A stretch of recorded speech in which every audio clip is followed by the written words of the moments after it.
How's it going, everybody? Nikki D here, coming at you live, man. Yet again, today, want to do a quick movie review about the new Superman movie, and just say some overall thoughts and opinions.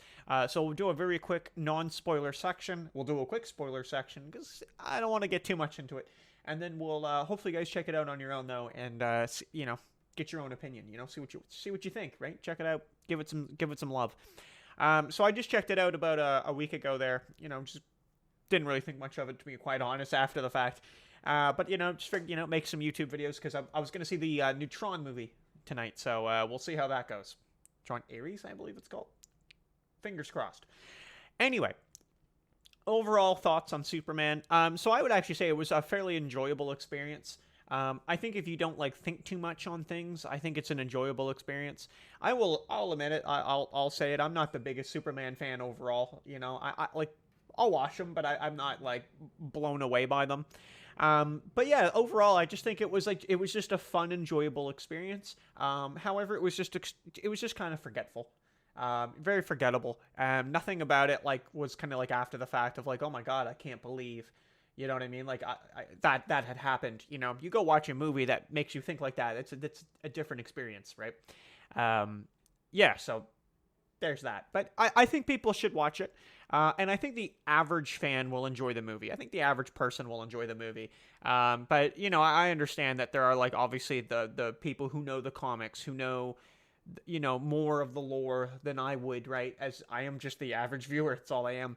And can really nitpick it and really break it down to the point that they don't like it. And I think that's fair. But I think the average person will go to the theater and will be like, yeah, I like that.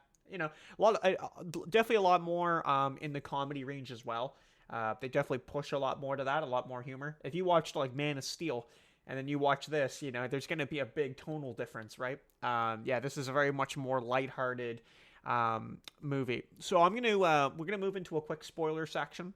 So I'm just gonna give a quick recap and then just of some more intricate things. It's really not that intricate, and then we'll kind of move into ending the review. So here we go. Spoiler section. So not really going to give a whole plot synopsis, but basically the idea is Superman's against Lex Luthor. Per se Lex Luthor.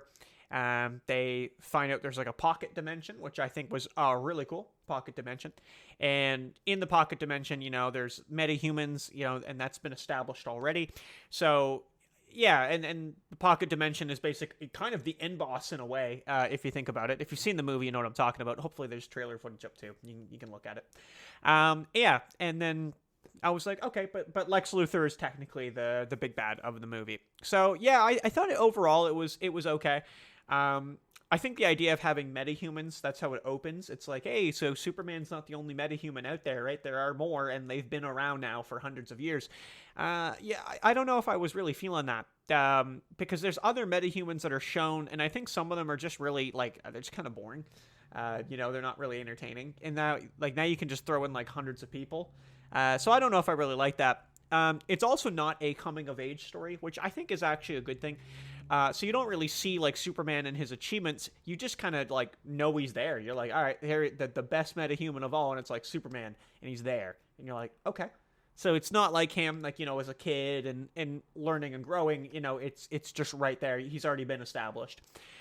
Even with Clark Kent, so obviously his hidden identity, it seems to be some people already know who he is. He's already dating Lois. And I was oh, okay, hasn't just met her or anything. They already worked together. And I didn't feel you got a lot of Clark Kent in the movie, but maybe that, probably intentional. But yeah, you just wouldn't mind seeing a little bit more of that.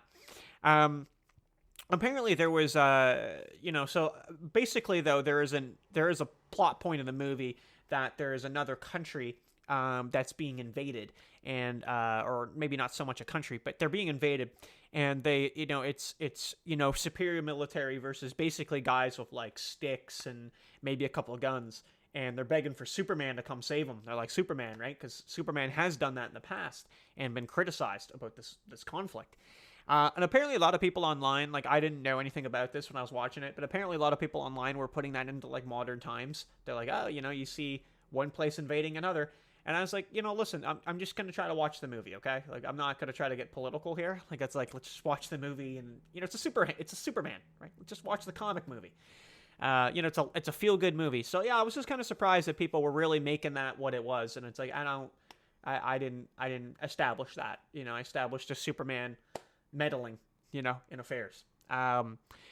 Overall, though, yeah, like I said, I think it was good. There was one scene that I think stands out to me. I really liked it. I've heard a few people they hated it. I thought it was really good. So Mr. Fantastic is a metahuman. He's in the movie, and there's a scene with him and Lois where Mr. Fantastic probably eliminates like 30 people, maybe more, and it's like the camera's just spinning around and showing Lois like freaking out.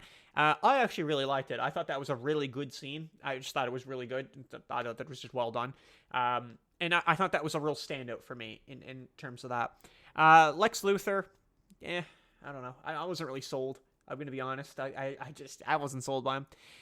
The idea, like, they've kind of, like, outsmarted him because they've made a clone of Superman and they're, like, telling him commands. They'll be like, all right, like, the combo 1A. And they'll, and because they've analyzed Superman's fighting pattern, they're like, okay, we know how to beat him. Right? That's the idea. We know how to beat him. And I think the side characters were okay. Like, again, like Mr. Fantastic. I think some of the side characters were okay. But again, like, it's just overall, and he's got the doggo too, by the way, of course. You got to mention that. But I think, like, overall, just taking it in, I think it was just an enjoyable movie. That's what it is. It's just an enjoyable experience. It's a fun movie. I didn't really laugh, but that's just me. I'm not a comedy guy. But I snickered, maybe I smiled or something once, they're okay. Some of the jokes are okay, and they don't get, like, too overused, like Thor Love and Thunder, where they're just reusing the same goat joke over and over, the screaming goats. So yeah, I'm going to wrap up. We got to move on to a Fantastic Four review right after. So thanks for watching, guys. I don't know, but check it out. Check out the movie. Check it out yourself, and, make an informed decision that way, but thanks for watching, though. I appreciate that.